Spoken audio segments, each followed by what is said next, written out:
Hello guys, and how are you doing? Hope you guys are doing well. Of course, there's a girl here, Tabby. You can call me Tabby the Mother if you like. And guys, it has been a minute since I saw you, and I'm back again like I never left. So it's such a sad news from my side. I think most of us have seen the video which is going viral right now of Father Alois Bet. Father Alois Bet was killed on his line of duty.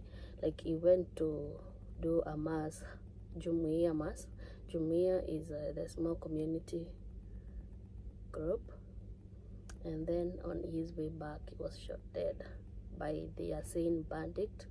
We are not so sure of that, and everything is now being investigated, and we hoping to get the real news. May he rest in peace. So most of the people has been asking me about the details on what really happened, but for sure I cannot give full information of what really happened because it's trending.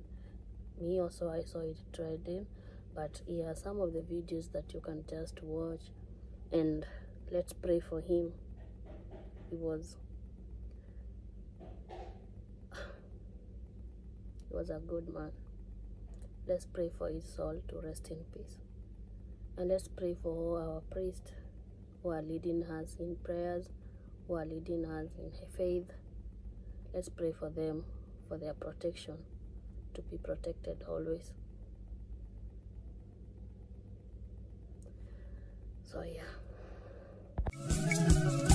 Mungu Baba Mwenyezi, tuko hapa mbele zako, tunakulilia Baba, utusikilize. Mungu Baba Mwenyezi, tuko hapa mbele zako, tunakulilia Baba, utusikilize.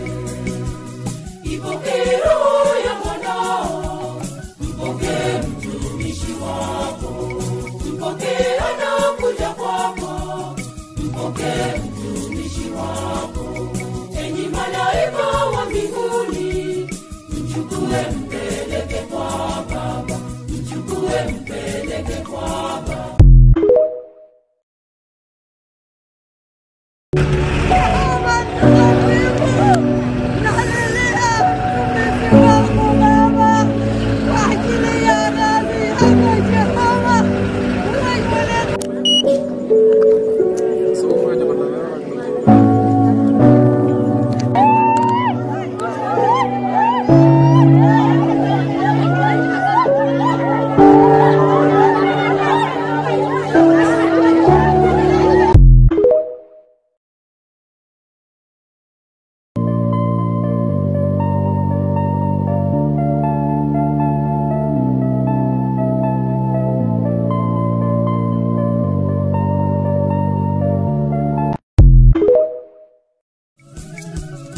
Mungu Baba Mwenyezi, tuko hapa mbele zako, tunakulilia Baba, utusikilize. Mungu Baba Mwenyezi, tuko hapa mbele zako, tunakulilia Baba,